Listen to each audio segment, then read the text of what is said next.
Bienvenue dans ce cours. Aujourd'hui, nous allons apprendre à écrire des tests unitaires en Java avec deux outils incontournables, Juni 5 et Mockito dans un contexte Spring Boot.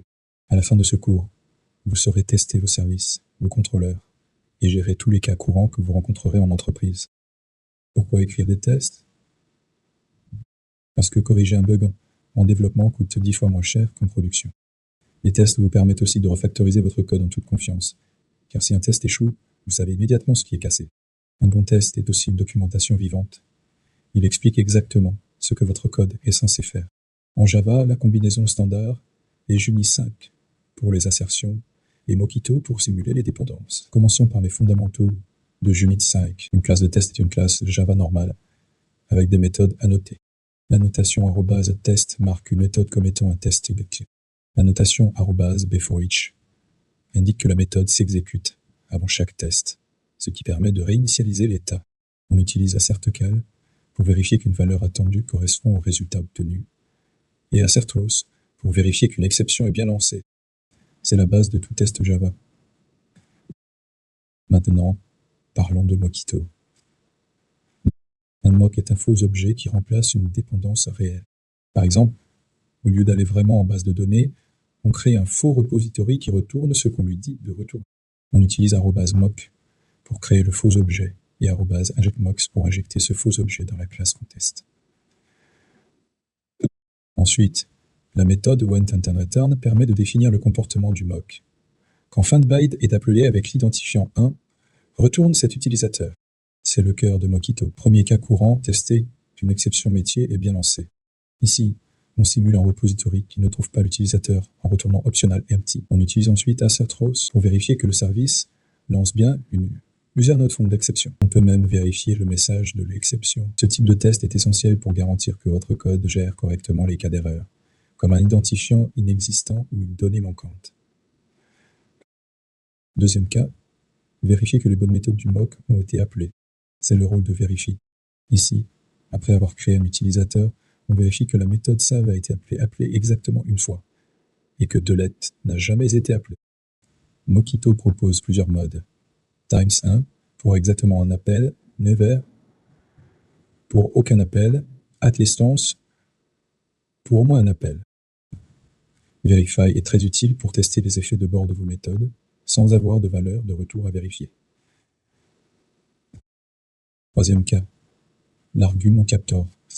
Il sert à capturer l'objet exact qui a été passé en argument au mock. Imaginons que votre service enrichit un utilisateur avant de le sauvegarder. Il lui ajoute un rôle par défaut et une date de création. Avec un argument captor, on capture l'objet usé tel qu'il a été passé à la méthode save. Et on peut ensuite vérifier que le rôle et la date ont bien été renseignés.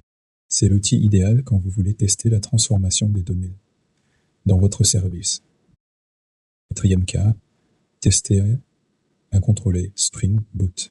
On utilise @WebMVTest qui charge uniquement la couche HTTP sans démarrer toute l'application. OVMC simule des requêtes HTTP sans ouvrir de vrais serveurs. On injecte le service avec @mockbean.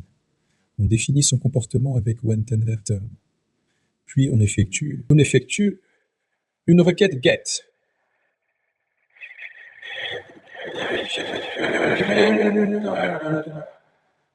Et on continue.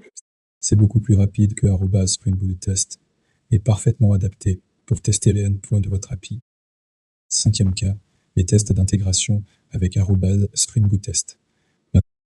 Contrairement aux tests unitaires, ici on démarre un contexte Spring complet et on accède à une vraie base de données. La notation @transactionnal garantit que chaque test est annulé après son exécution, ce qui évite de polluer la base de données entre les tests. C'est plus lent que les tests unitaires, mais indispensable pour valider que vos requêtes SQL fonctionnent correctement en conditions réelles. Voici les bonnes pratiques à retenir. Nommez vos tests avec la convention méthode, condition, résultat attendu, ce qui les rend lisibles sans commentaire. Chaque test doit vérifier une seule chose.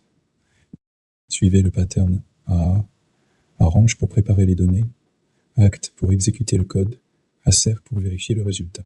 Ne moquez que les dépendances externes comme les repositories ou les APIs. Évitez @SpringBootTest pour les tests unitaires, car il est trop lent. Et surtout, pensez toujours au cas limite. Nul, liste vide. Valeur négative. Exception inattendue. Pour résumer, la stack Junit 5 plus Mockito plus Spring est aujourd'hui le standard du test Java en entreprise. Vous avez vu comment utiliser @mock et @injectMock pour isoler votre classe, OnePattern pour définir les comportements, Verify pour contrôler l'interaction, ArgumentCaptor pour inspecter les arguments, et @WebInvest pour tester vos contrôleurs. Appliquez le pattern AR et nommez bien vos tests. Un code sans test est un code non terminé. Merci d'avoir suivi ce cours et bon courage pour vos premiers tests.